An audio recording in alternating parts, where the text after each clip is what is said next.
regarde cette chanson. C'est la chanson qui va nous introduire dans la nouvelle salle. Moi, je suis plus heureux parce que c'est juste à côté de moi. Je suis à Sartrouville et vous êtes à Cergy. Donc, je sors tranquillement et je suis chez vous, je suis à l'église. Amen. Amen. Amen. Amen. Sois béni et assieds-toi sous la grâce du Seigneur. Nous étions ici le jeudi et ce matin, nous sommes encore là et nous aurons un thème très important parce que bientôt c'est le déménagement. Alors, nous ne pourrons pas aller encore dans cette église quand l'Éternel décide de nous mettre au large avec les mêmes comportements, avec les mêmes habitudes, avec les mêmes esprits, avec les mêmes démons. Quelqu'un dit non, c'est pas possible. Non, pas possible. Alléluia. Amen. Alléluia. Amen. C'est pourquoi je vous demande de vous attacher à la Bible ce matin. Malheureusement, les chrétiens ne lisent plus la Bible, ce qui est dommage d'ailleurs, parce qu'aucune vie chrétienne n'est possible. Aucune vie chrétienne, je dis bien aucune vie chrétienne, n'a de la valeur que par la parole. Mais le contraire s'effectue aujourd'hui dans nos églises. Les chrétiens ont plus confiance aux miracles, ont leur objectif focalisé sur les miracles que la parole. La Bible dit, tout passera. Alléluia. Tout passera.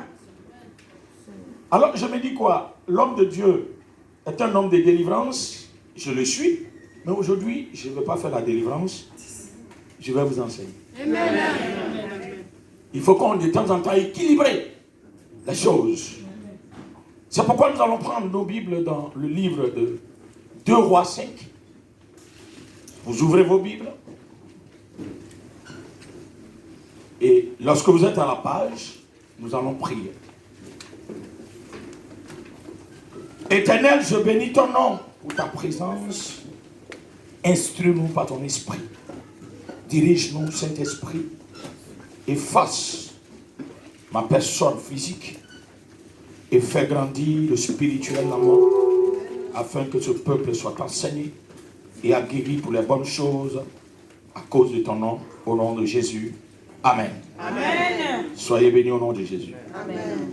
2 Rois 5, à partir du verset 1. Nous allons aller pas à pas. Alléluia. Nous lisons la parole de Dieu dans 2 Rois 5, à partir du verset 1.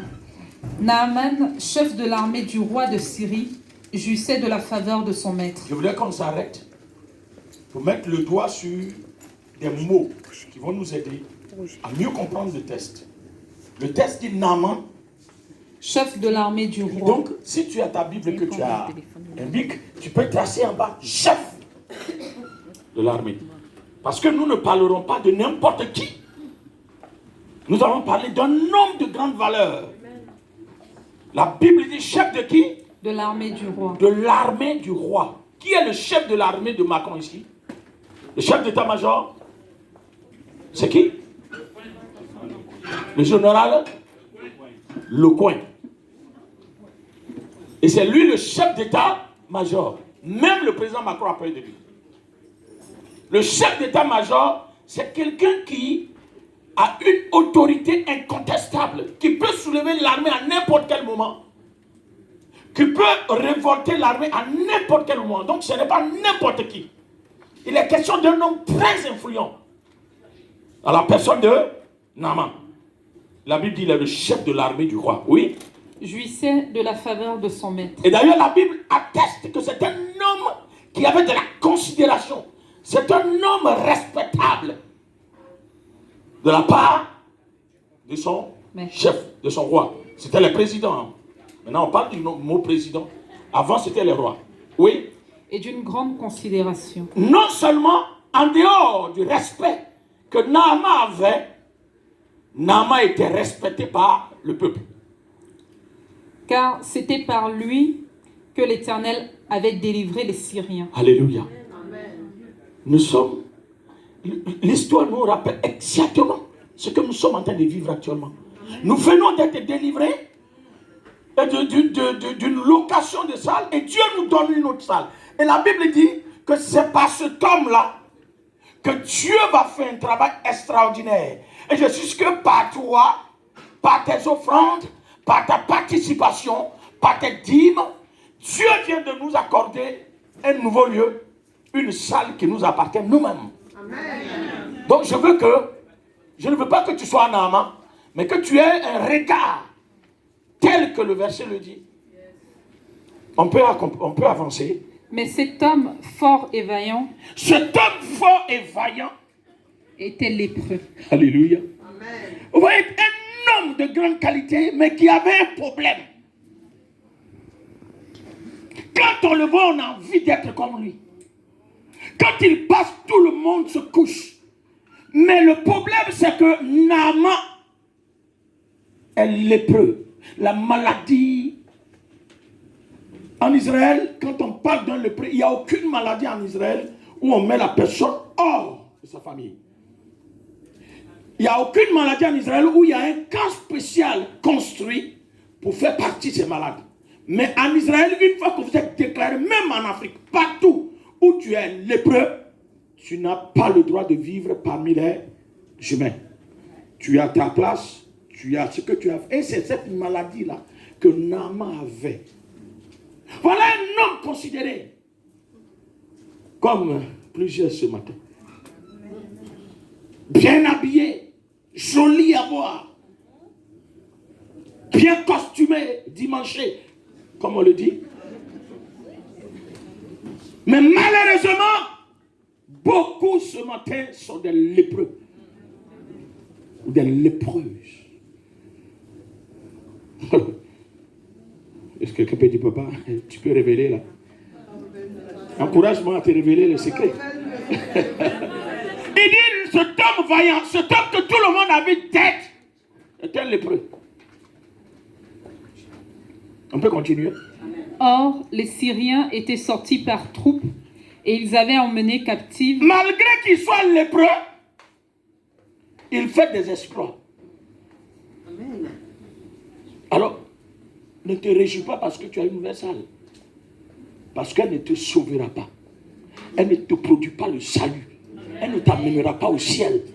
La seule chose qui t'amènera au ciel, c'est ta relation personnelle avec Dieu. Et c'est ce que je veux penser ce matin. Amen. Ah. Allez. Quand il va finir, vous allez vous asseoir et puis on va prendre le temps de prendre notre parce que je vois plusieurs prendre notre temps en train de se fatiguer. Oui, continue. Ils avaient emmené captive une petite fille du pays d'Israël. Et le problème, c'est que la Syrie est allée prendre dans l'exercice de leur combat, ils ont pu gagner la guerre et ils ont pris une petite fille. Et la Bible met l'accent, petite fille d'Israël.